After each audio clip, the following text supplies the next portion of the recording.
السلام علیکم friends, welcome to my channel. امید کرتی ہوں آپ لوگ خیریت سے ہوں گے۔ آج ہم دو سوال کریں گے سر سید احمد خان کے بارے میں۔ تو ہمارا پہلا سوال ہوگا، سر سید احمد خان کا تصور اسلوب کیا ہے؟ ان کے اسلوب کی خوبیاں بیان کیجیے۔ اور جو دوسرا سوال ہم کریں گے وہ ہے، اردو صحافت پر سر سید احمد خان کے اثرات بیان کیجیے۔ تو آئیے پہلے ہم اپنے پہلے سوال کا جواب پڑھتے ہیں، اس کے بعد دوسرے سوال پہ آئیں گے۔ سر سید کا تصور اسلوب۔ کسی مصنف کے لکھنے کے انداز کو اسلوب کہتے ہیں۔ تنقیدی ادب میں جب اسلوب کے 3 استعمال دیکھے گئے ہیں۔ نمبر 1، کسی شخص کے عام طرز تحریر کو اسلوب کہتے ہیں۔ پوائنٹ نمبر 2، اسلوب عام طرز تحریر نہیں بلکہ کسی ادیب یا انشا پرداز کا منفرد طرز تحریر ہے، جو اسے اس کے زمانے کے دوسرے ادیبوں یا انشا پردازوں سے ممتاز یا منفرد کرتا ہے۔ اردو میں صحیح معنوں میں صرف محمد حسین آزاد ہی منفرد اسلوب کے حامل ہیں۔ حالی، شبلی اور سر سید کا معاملہ متنازع ہے۔ پوائنٹ نمبر 3، ایسا اسلوب جو اپنے ملک اور اپنے زمانے سے بالاتر ہو کر دنیا کے تمام اسلوبوں کا احاطہ کرے، ایسا اسلوب زمانے اور ماحول کی قید سے آزاد ہو کر دنیا بھر کے اسالیب کی صف میں انشا پرداز کو لے جاتا ہے۔ اس اسلوب کو انگریزی میں گرینڈ سٹائل کہتے ہیں۔ ہر شخص کا اپنا انداز، اپنا طریق، اپنا اسلوب ہوتا ہے، البتہ بعض باتیں مشترک ہوتی ہیں۔ مثلاً زمانے اور سوسائٹی اسالیب بیان میں قدرے مشترک پیدا کر دیتی ہے۔ اس وجہ سے ہم دو الگ زمانوں کے اسالیب بیان میں امتیاز کر سکتے ہیں۔ اس سے پہلے کہ ہم سر سید کے تصور اسلوب کے بارے میں لکھیں، اپنے اسلوب کے بارے میں سر سید کے قول کو نقل کرتے ہیں۔ ہم نے انشا کا ایک ایسا طرز نکالا ہے جس میں ہر بات کو صاف صاف جیسی کہ دل میں موجود ہو، منشیانہ تکلفات سے بچ کر راست پہ رایہ میں بیان کرنے کی کوشش کی ہے اور لوگوں کو بھی تلقین کی ہے۔ بقول سید عبداللہ، سر سید کا خیال یہ ہے کہ سچی انشا پردازی وہ ہے جو سننے والے کی سمجھ میں فوراً آ جائے۔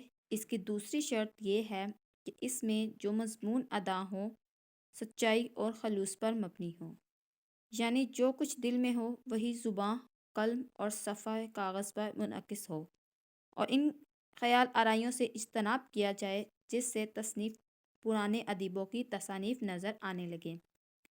سر سید نے صنع بدیع استعمال کو بھی اچھی نظر سے نہیں دیکھا۔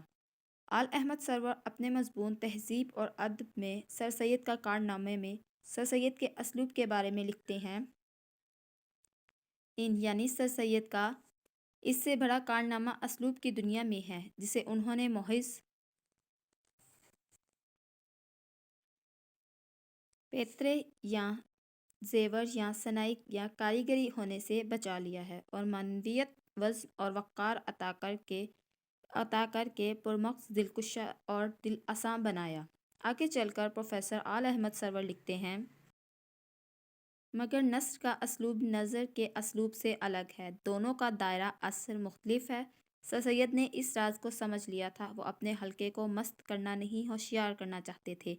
وہ اسے وجد میں لانے، چند لمحات کے لیے کھو جانے، سستی پیدا کرنے کے لیے نہیں، ذہن کو بیدار کرنے، حقیقت کو تلاش کرنے اور اس حقیقت کو زندگی میں پانے کے لیے لکھتے تھے۔ اس مقصدیت اور خلوص سے ان کے اکھڑے اکھڑے سپاٹ اور ڈھیلے ڈھالے جملوں اور فقروں میں ایک گرمی، آنچ اور تاثیر آ گئی۔ ان کے خیالات میں الجھن نہ تھی، ان کا ذہن خاصا مرتب تھا۔ وہ ایک دھن، ایک جوش و خروش، ایک بڑے مقصد کی لگن رکھتے تھے۔ بقول مہدی افادی کے، وہ بڑے سے بڑے اور نازک سے نازک مسائل کو باتوں باتوں میں بیان کر دیتے تھے۔ سر سید کے اسلوب کے بارے میں مولانا شبلی لکھتے ہیں، سر سید کی انشا پردازی کا بڑا کمال اس موقع پر معلوم ہوتا ہے جب وہ کسی علمی مسئلے پر بحث کرتے ہیں۔ اردو زبان چونکہ کبھی علمی زبان کی حیثیت سے کام میں نہیں لائی گئی تھی، اس میں علمی اصطلاحات و الفاظ بہت کم ہیں۔ اس لیے اگر علمی مسئلے کو اردو میں لکھنا چاہو تو الفاظ مساعدت نہیں کرتے، لیکن سر سید نے مشکل سے مشکل مسائل کو اس وضاحت، صفائی اور دل آویزی سے ادا کیا ہے کہ پڑھنے والا جانتا ہے کہ وہ کوئی دلچسپ قصہ پڑھ رہا ہے۔ سر سید کے زمانے تک اردو کا سرمایہ صرف قصے، کہانیوں، داستانوں، تذکروں، سوانح عمریوں اور مکاتب کی شکل میں موجود تھا۔ علمی سرمایہ قرآن مجید کے ترجموں اور فقہ حدیث کے چند رسالوں تک محدود تھا۔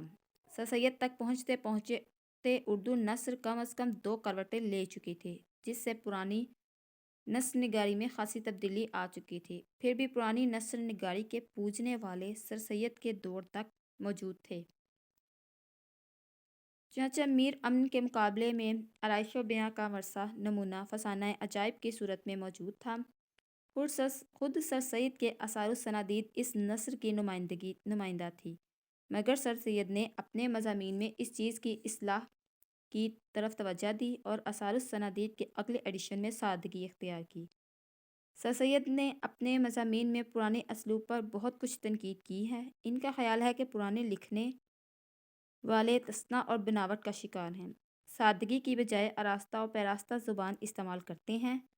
ان کے ہاں موضوع اور مضمون کی بجائے تخیل پر زور دیا جاتا ہے۔ تحریر کو اپنی علمیت، فضلیت اور اظہار ذات کے لیے استعمال کرتے ہیں۔ سر سید کا نظریہ تھا کہ ہر صنف نثر ایک خاص طرز نگارش کی متقاضی ہے، مثلاً تاریخ نگاری، فلسفہ، سوانح عمری الگ الگ ایک اسلوب بیاں کا تقاضا کرتی ہے۔ چنانچہ ہر صنف نثر کو سب سے پہلے اپنے صنفی تقاضوں کو پورا کرنا چاہیے۔ چنانچہ ہر لکھنے والے کو نثر کے صنفی تقاضوں کے مطابق اسلوب اختیار کرنا چاہیے۔ سر سید کے ہاں موضوعات کا تنوع اور رنگا رنگی ہے، اور سر سید کے اسلوب نگارش کی یہ خوبی اور کمال ہے کہ انہوں نے موضوع کی مناسبت سے اسلوب نگارش اختیار کیا۔ چنانچہ ہم کہہ سکتے ہیں کہ سر سید کو بیان پر اس حد تک قدرت حاصل تھی کہ وہ سیاسی، سماجی، مذہبی، علمی، ادبی، اخلاقی، گویا ہر قسم کے موضوع پر لکھتے وقت موضوع جس قسم کے اسلوب بیان کا متقاضی ہوتا، اس قسم کا اسلوب اختیار کرتے۔ سر سید کے اسلوب نگارش کی خصوصیات، اس کو آپ ہیڈنگز میں بیان کریں گے۔ سب سے پہلی ہیڈنگ ہوگی فطری انداز، نیچرلنس۔ سر سید کے اسلوب نگارش کی سب سے پہلی خصوصیت اس کا فطری انداز ہے۔ فطری انداز کا مطلب ہے لکھنے والے کی طبیعت بہاؤ کے مطابق ہو۔ حالی کے ہاں فطری انداز سے مراد بے ساختگی اور بے تکلفی ہے۔ گویا سر سید کی تحریریں تصنع، تکلف، آورد اور لفاظی سے مبرہ ہیں۔ ان کی تحریریں روانی اور برجستگی کی حامل ہیں۔ نیکسٹ ہیڈنگ ہماری بنے گی مدعا نگاری اور مطلب نویسی۔ سر سید مدعا نگاری اور مطلب نویسی کے بڑے حامی اور علمبردار تھے۔ سر سید کے ہاں مقصدیت کو اسلوب پر فوقیت حاصل ہے اور انداز بیاں کو ثانوی حیثیت حاصل ہے۔ نیکسٹ ہماری ہیڈنگ بنے گی سہل نگاری۔ سر سید کی تحریروں میں پرتکلف انداز بیان کی بجائے سادہ، رواں دواں اسلوب پر توجہ دی گئی ہے۔ بقول سید عبداللہ، سر سید نے فورٹ ولیم کالج اور غالب کی دی ہوئی تشبیہوں، سلاست نگاری اور سہل نگاری پر بڑا زور دیا ہے تاکہ ہر شخص بات سمجھ سکے۔ نیکسٹ ہماری ہیڈنگ بنے گی جو کہ فورتھ ہیڈنگ ہوگی معقولیت اور عقل پسندی۔ معقولیت اور عقل پسندی سر سید کے اسلوب کا لازمی جز ہے اور ان کی تحریروں میں مناظرانہ جذبہ پایا جاتا ہے۔ وہ منطقی انداز میں اپنی بات منوانے کی کوشش کرتے ہیں۔ نیکسٹ اور لاسٹ ہیڈنگ ہوگی ہماری اجتماعیت اور جمہوریت۔ سر سید کے ہاں عوام الناس کا خیال اور پاسداری کا جمہوری مقصد بطور اسپرٹ موجود ہے۔ سر سید جمہوری احساس کے اولین داعی ہیں۔ وہ ادب اور ادبی اسلوب کو عوامی مفادات اور مقاصد کے حصول کا ذریعہ سمجھتے ہیں۔ سر سید کے ہاں چونکہ جو کچھ لکھا جاتا ہے بے تابانہ لکھا جاتا ہے، اس لیے جوش اور بخاؤ میں کسی پابندی، رکاوٹ اور احتیاط کی پرواہ نہیں کرتے۔ یہی وجہ ہے کہ ان کے ہاں قواعد کی پابندی نہیں، اور یہی وجہ ہے کہ ان کی نثر حسن سے خالی، روکھی پھیکی اور بے رنگ ہے۔ یہی خامی سر سید کے اسلوب کا خاصہ ہے۔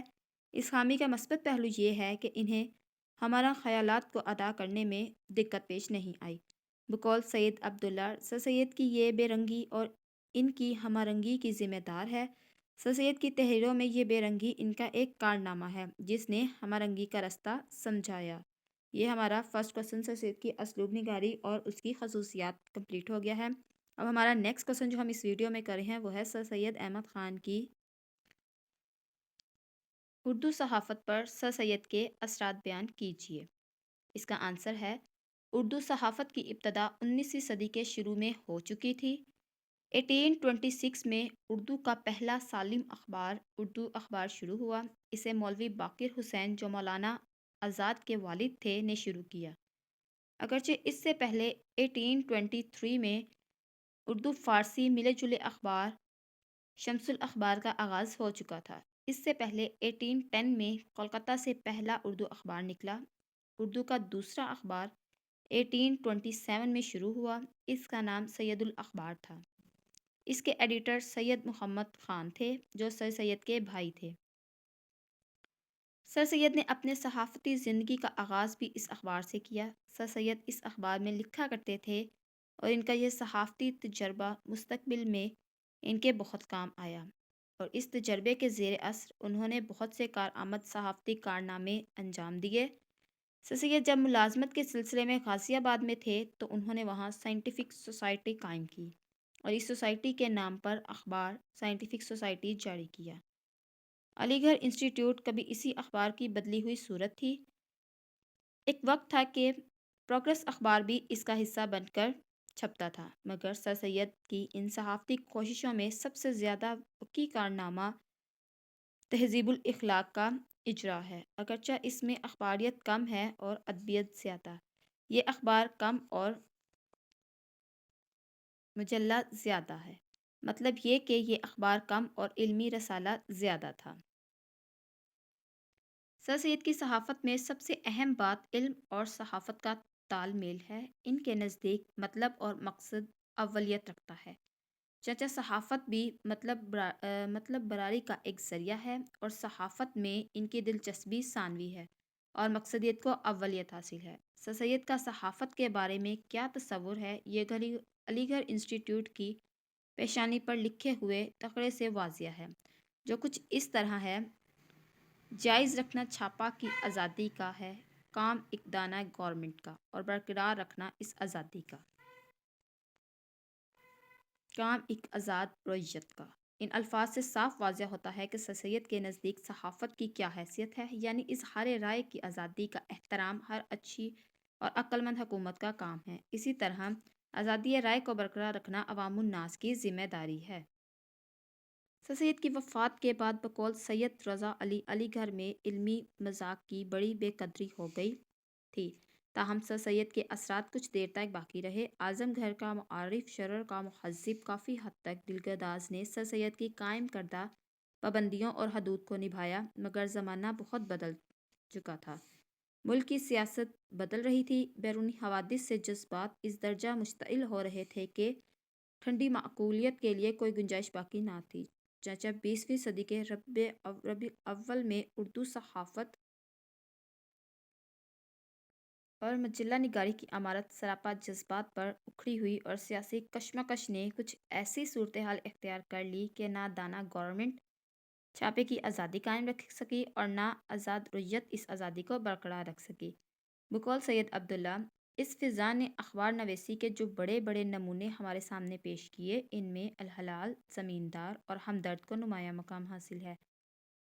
الہلال ہماری جذباتی صحیفہ نگاری کا لامثال شاہکار ہے۔ الہلال کی گہری جذباتی اور احساساتی فضا سے قطع نظر دیگر زیبی اور دلکشی کے اہتمام سے اعتبار سے اس کو سر سید کے اخبارات کے پہلو میں جگہ دی جا سکتی ہے۔ الہلال میں یہ بات مستضاد تھی کہ اس میں ایک خاص قسم کی ادبیات پائی جاتی تھی۔